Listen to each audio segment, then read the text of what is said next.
Well, happy to get started. Again, welcome to our webinar this morning here with Medical Alley on scaling up and going global. My colleague Philip Costel and I are excited to talk to you about what we've been up to and ways that you can get involved in our work in the coming year. Wanted to do a few ground or a little bit of a level set here this morning, just to let you know that we will be recording this webinar. It will be posted on our website, and we will also be following up with you with an email after this webinar to provide the link to that content. Throughout the presentation, I encourage you to put questions through the Q&A function.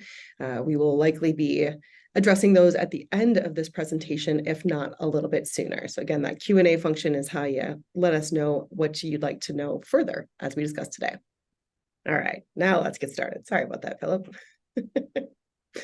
For those of you who aren't familiar with the Medical Alley region or the organization, I just love to start with this particular quote from Raven Miller over at Medtronic. Imagine a community where you are surrounded by bright minds, stimulating conversations, and cutting-edge thought leaders who all happen to be relatable and advocates of creating a better world through healthcare. Insert Medical Alley. I think that's a great level set for what we're about to discuss here today. Just expanding on the introduction of Medical Alley, what is Medical Alley? We're a network of over 700 healthcare companies across the healthcare continuum, and it's the fact that we are really bringing together different stakeholders in healthcare that makes us unique and sets us apart from other organizations. By bringing together the diverse communities, we get unique access to insights, knowledge, and just the overall, I guess, knowledge of the healthcare market from payers, providers, technology companies, as well as a lot of professional support organization. What is our mission? It is to activate and amplify healthcare transformation, and the vision is to be the epicenter of health innovation and care. We're really fortunate to be supported by some of the most prominent players in healthcare. Over here, you can see representatives of the different healthcare sectors, and specific to our startup and scale-up related work, we are supported by 5 different organizations that have invested in the community and that support companies. Those companies are Avio MedTech Consulting, which is a comprehensive consulting firm for device companies, Clifton Larson Allen, Taxon Financial Advisor that can also offer fractional CFO services, Frederickson and Byron, a law firm that has been active in the startup and scale-up market for a number of years and is also advising a number of investors, whether it's VC and PE firms. JP Morgan, a firm that's offering a comprehensive suite of financial services, and last but not least, Nortech Systems, which is a electromechanical engineering, design, and manufacturing firm over here. So our network of over 700 members today here with Medical Alley spans the globe. This map just shows images of where everyone is located globally. And this only scratches the surface of the reach of our network. So while our partners within Medical Alley support our work most deeply, and we thank them for that, we do also work with investors globally who are finding opportunities and who we are referring opportunities to. We are working with, the Medical Alley of blank region around the world to find opportunities to collaborate, to bring new members to our region, and to help our existing partners find new opportunities globally, as well as just working with those entrepreneurs to plug them into our network, find that expert who's going to help them get to the market that much faster. Go to the next slide. So for those of you, speaking of the network here and ways to plug in, just a quick refresher, if you're not familiar or would like to deepen your work with our organization, I think we are probably best known for our work in advocacy, whether that's in state or federal politics, helping to shape the landscape for healthcare through policy and legislation. We are also if you're in this region, you probably know our work and engagement. If you've attended one of our events, something like a Medical Alley annual meeting, an Alley Chats, upcoming this fall, we'll have another Tap the Cash event. We will have more equity in the Alley opportunities, this time at a breakfast. Looking forward to that. Insights are something that not only come from our own organization, whether that is our investor report that comes out quarterly, or whether that is insights that are coming from the business leaders in this community who talk about trends and opportunities, problems, pain points, ways to collaborate. We look to us to be that organization that can help to share out that information. But I think probably most importantly for today's discussion is our work around connection. So not only are we working again to connect entrepreneurs to expertise in our network, but also to connect entrepreneurs to one another and to help you find the talent that's going to grow your organization. Speaking of growing an organization, we're here today to talk about innovation. So what exactly is driving innovation in this region? I think we talk often about how unique our organization is in that we are really the only entity, at least that we know of, who brings together the payers, the providers, the technology, whether it's device, digital, biotechnology, diagnostics, as well as the entities who serve those industries to help them grow and become more innovative. As the home to what we might call the big three, at least when I'm talking to folks from outside of this region, we talk about, the #1 hospital in the world in Mayo Clinic, the world's largest medical device manufacturer in Medtronic, the #1 payer and also digital health provider would be Optum and United Health Group. The fact that those groups are all here, engaged in our network and seeking to find new opportunities to collaborate really provides a natural way for innovators from around the globe to plug into US healthcare through Medical Alley. We are known as a place of innovation. In fact, I would say immortalized perhaps in the Smithsonian, which is great fun for us. And I think it's important that this is a region where we don't often brag about how unique this region is for new innovative opportunities, ways to collaborate, and the desire to find new connection.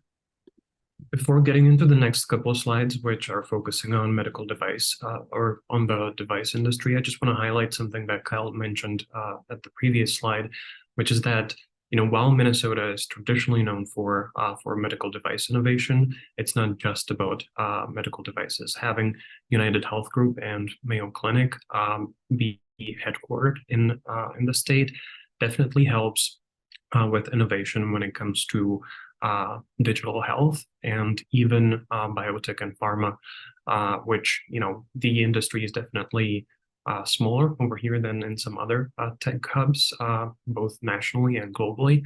But the space is growing really, really quite fast. But just to highlight a couple of things when it comes to medical device innovation, where our 510K clearances are 26% faster than what is the US average, which gives companies a 30-day head start. But perhaps more importantly, PMA approvals are 6.5, almost or more than half a year actually faster than is the US average, which can contribute to significant savings. The sooner you can start commercializing, the lower your burn rate will be. When it comes to absolute, or when it comes to the number of clearances, we're ranking first in 510K clearances per capita. Obviously, when it comes to the absolute number, it's difficult to compete with a state whose population is much, much larger, as is California or Florida. But when it comes to PMA approvals, we are actually #1 in the total number, which really tells you something. And just when it comes to different verticals, cardiovascular, neurology, gastroenterology, urology, and surgery are some of the areas where we're really, really strong. Related to the topic of today's presentation, just a quick intro to Medical Alley Starts, which is our venture platform to accelerate the creation and growth of new ventures. What we always tell companies is that we can connect them to probably the three main resources that they need in order to grow their business, which is customers, capital, and talent. On the customer side, it means connecting, basically being an extension of their business and corporate development teams, being a person or a team that they can turn to when they're looking to get connected with perhaps a strategic, or perhaps with another company that they could find certain synergies with. When it comes to capital, something that Kyle mentioned earlier, we have built and maintain a network of, at this point, about 250 different investor groups that we've been really intentional about targeting different, or I guess investors that invest into different healthcare verticals and different stages, so we can serve as many companies as possible. And when it comes to talent, it means connecting you with a new team member, or just connecting you to other entrepreneurs in the community that you can bounce ideas off of, hopefully help each other overcome certain obstacles. It's something that our Medical Alley Starts is something that came about, that was formed in 2018 and has officially been instated in 2021. And we're already approaching almost $1 billion of deal volume when it comes to investments and M&A. We served 900 different companies last year, and will probably actually be targeting 1,200, not the 1,000 that's mentioned over here. And we have established partnerships with healthcare's top organizations, both when it comes to investors, but also the potential strategic partners. And of course, building on that success of Medical Alley Starts, next comes Medical Alley Global. So this is how we bring the expertise of this network to the world. What does that look like in practice? It has looked as much as a formal accelerator programs where we're working with companies from outside of the US, including Quebec, to teach them how to access the US healthcare market and to better understand their opportunities therein.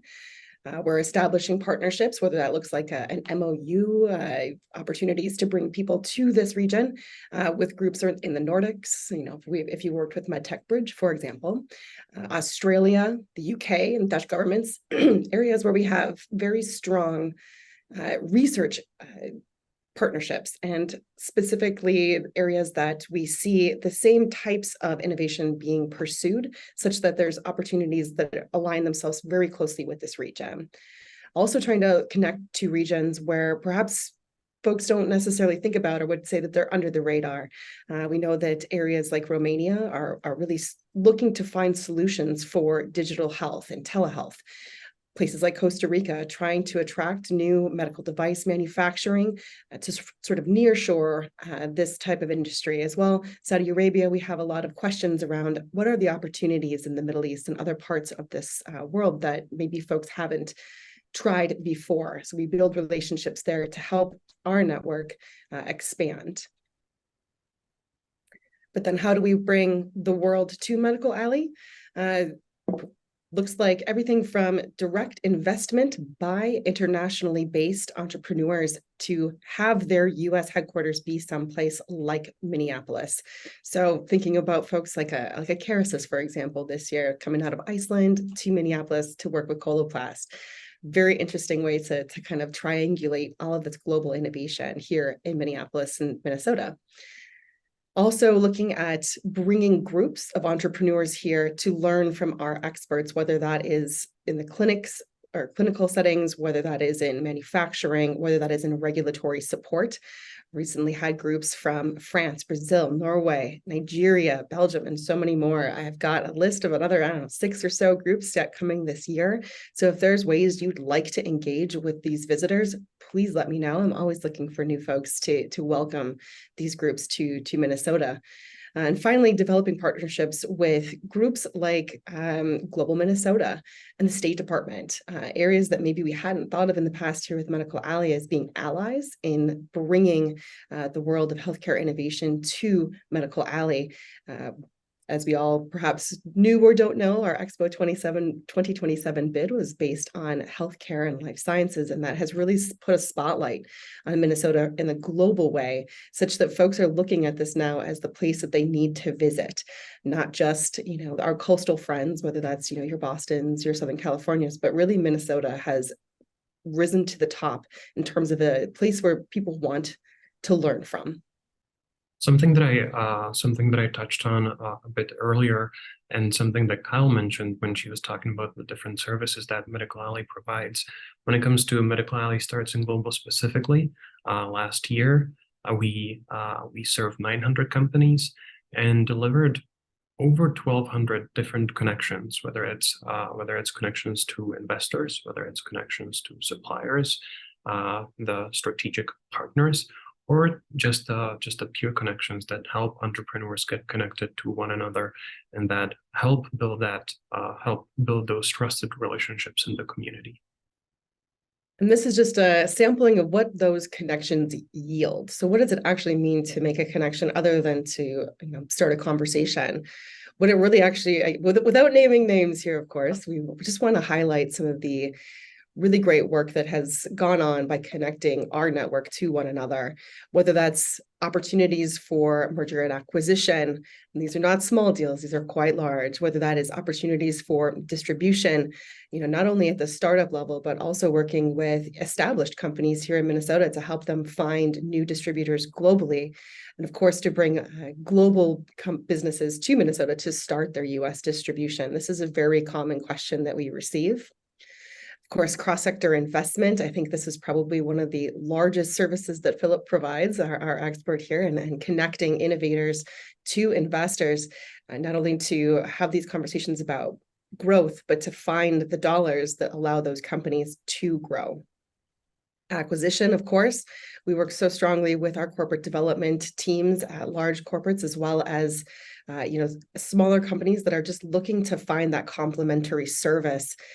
Finally, working with first-time founders, both locally and globally, helping them to find board members, to find talent, to find that first employee here in Minnesota, for example, really leveraging the expertise, again, here that we have that doesn't really exist in other parts of the country. I can't tell you how many times we've spoken to, folks from outside the US saying, okay, I really need to have a US location. So I think it should be someplace like a New York City. And then we tell them, no, it really should probably be here because what you're looking for is a talent that exists here that doesn't exist elsewhere, whether that is in device commercialization, whether that is in regulatory approval, whether that is in some area that folks just haven't really thought of this place as in the past. Very, very common question that we receive and are able to help with. When people think of Minnesota, typically they wouldn't be thinking about a vibrant investment community, but I think especially in the recent years, with everything becoming so much closer and immediate to each other because of the connections that, or the new ways that that people began to work, I think that companies are becoming exceedingly more. Even companies that are based here are becoming exceedingly more interesting and attractive for investors that might be based in the more traditional venture capital hubs. But since 2012, there was over $8 billion of venture funding invested into different startups. In addition to that, almost $6 billion were raised in the public markets, whether that was through IPOs or secondary offerings. A large portion of that went to device companies, but as I'm going to talk about on the next slide, both the digital health and the biotech and pharma industries have had some great traction with investments recently, specifically when it comes to last year. Venture funding is not the end all be all of startup funding when it comes to corporate R&D investments.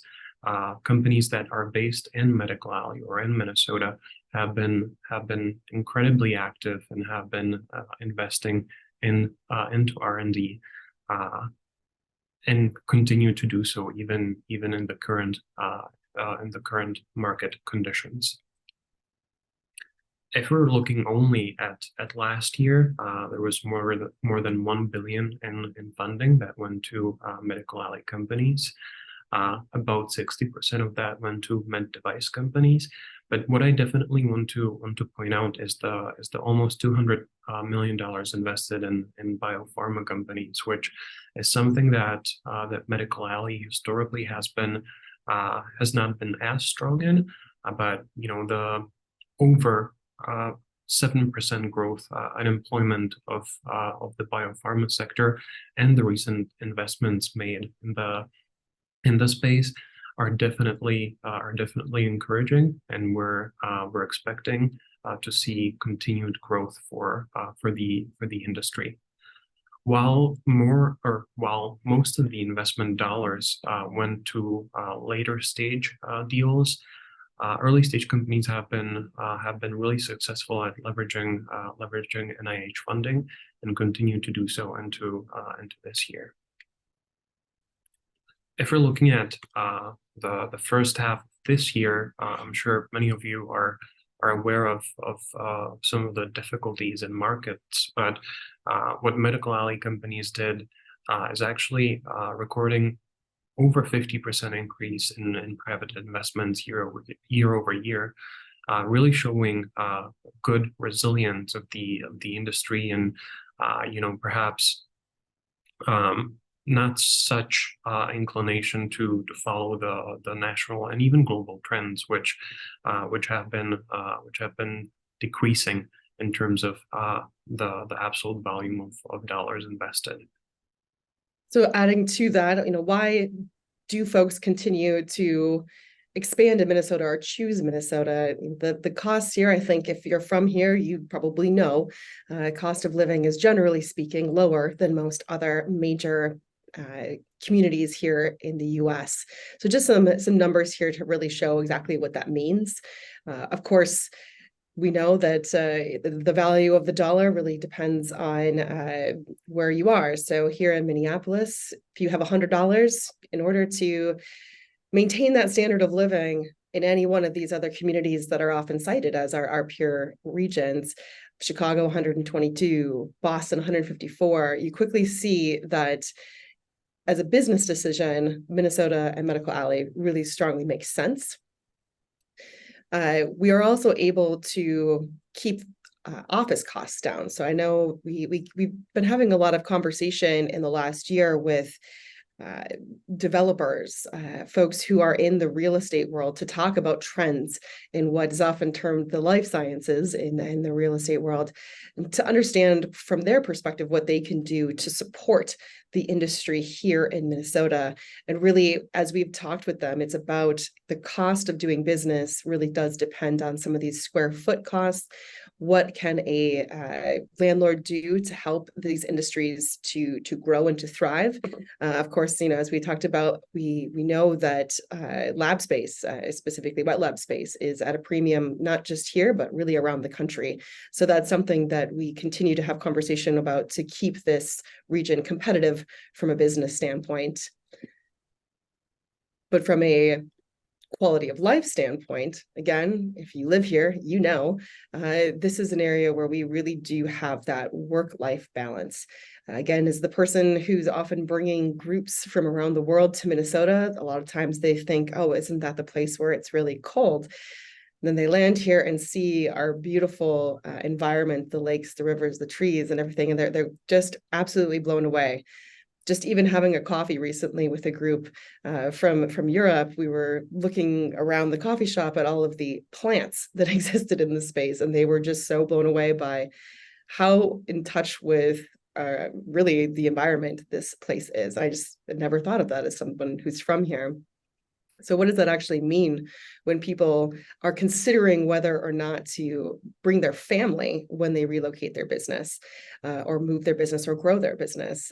Having a ranking as being the second best state for quality of life in the US is really meaningful.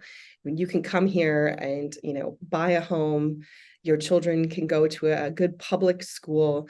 You can have, a lake or a park or something nearby where you can leave work and take advantage of this. Go to a James Beard Award-winning restaurant. These are really unique qualities that allow this ecosystem to continue to grow and to continue to attract innovative entrepreneurs. I think we often discount the value of our airport as well.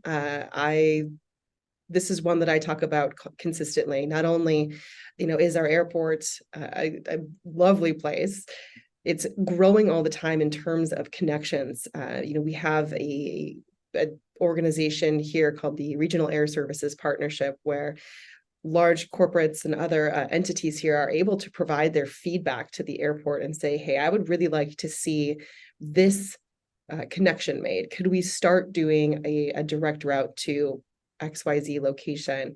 And that feedback has resulted in some legs being added, whether that's the direct to Mexico City, Seoul, additional flights to Boston through JetBlue and others. This is an area where, again, that collaboration isn't just limited to within an industry, but really trying to make our region attractive to business and to the families of the people who work in those businesses.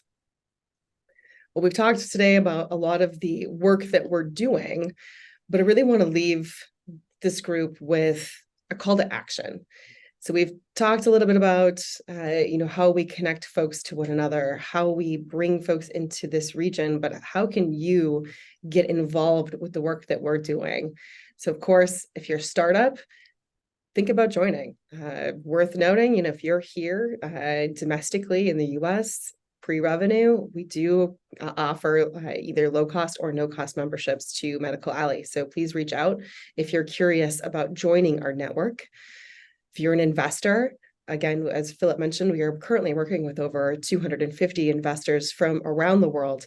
And one of the number one things that we're doing there is connecting early stage entrepreneurs that maybe they have not seen before or don't have access to, whether because they're from a different geography or a different industry. We're making those connections daily. Corporates, of course, whether you have a corporate development team that's looking at investing in early stage companies or potentially acquiring them, whether you are looking to partner with somebody on a particular kind of innovation, let us know. It can be incredibly specific, and we might still, we might have 2, 3, 10 companies that we've spoken to recently that can really provide value to the specific type of innovation you're looking to try or to test. Service providers, of course, we are often asked about our, what's the best way to describe it? Our preferred vendor list. At least that's what I hear from internationally based companies. Who can I go to for my legal help? Who can do my contract manufacturing? Who can help me get through FDA approval? So if you're a service provider, know that there's probably a need for whatever the services that you're providing that we get asked about by folks from, around the world in the country.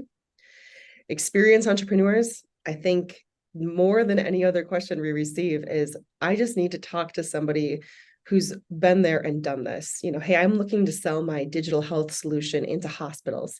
Can I talk to somebody who's done that before? Your experience is invaluable to the innovation community. Global accelerators. This is groups, the cluster organizations, the healthcare associations, the device organizations, the biotech institutions from around the world. We want to work with you to help connect our entrepreneurs, our innovators, our communities, our innovators from Medical Alley to your organizations, to your teams. And I think one area that I maybe even left off of this list is clinical.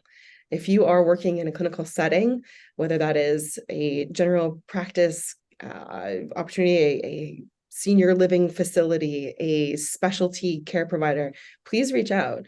We are working with so many innovators who would really like to partner with you to test out something that will not only help your staff and your providers, but also your patients to provide higher outcomes, at lower barriers to entry. So think about us as that organization that can help you grow your business or your practice as well. just want to say that that's sort of the conclusion of our content for today, but happy to take any questions that you might have about ways to get involved. I think both Philip and I have left out a few items that might be useful, whether that's ways to get involved with visiting delegations of companies. I'm always looking to add people to our, invite to the reception list. And Philip, I know for you, whether it's upcoming events like our Tap the Cash or some innovation roundtables, there are two ways to plug in that we're happy to chat further about.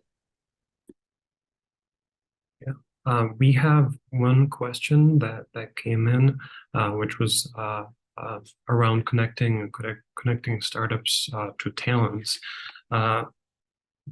We love to make those types of connections. If you're looking to hire a more senior position, please feel free to reach out to us. We have a running list of people that might be looking for a new opportunity, that might be looking, or that might be in transition.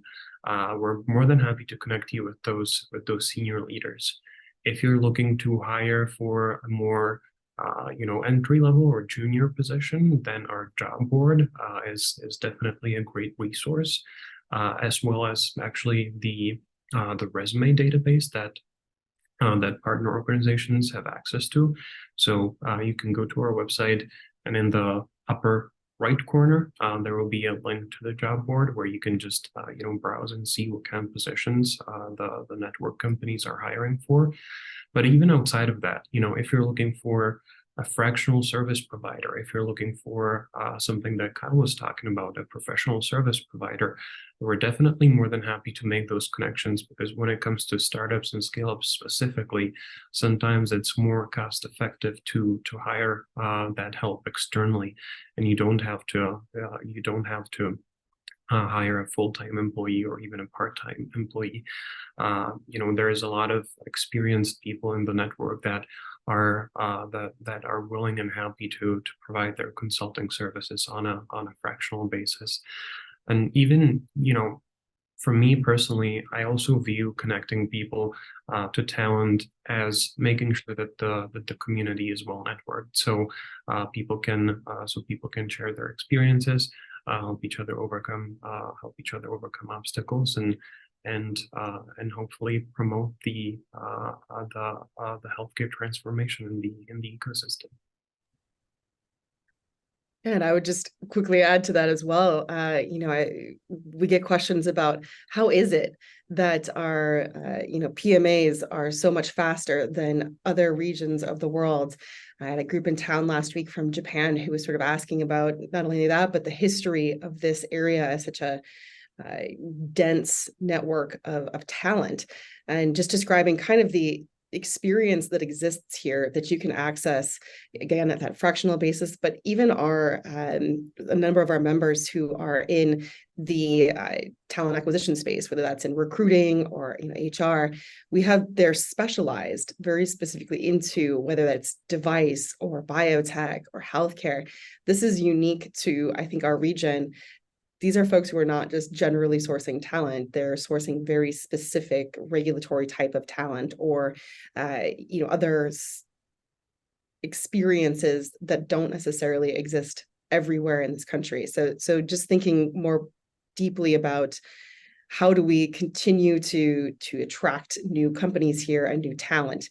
I will also give that shout out to our professional recruiters.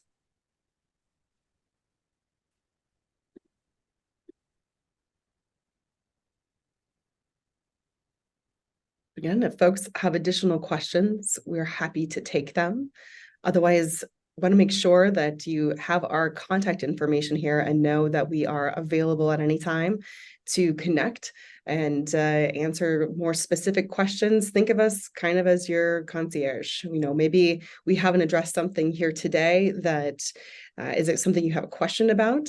I think, Philip and I could both give examples of some unexpected questions we've received, but we're able to help with, whether that's a problematic distributor in a country in Asia, or, finding that, local, like connection that they hadn't thought about. Like I'm thinking of things like how do I rent furniture? These kinds of things. We probably have the connection for you. So please consider us a resource, and we're happy to be available.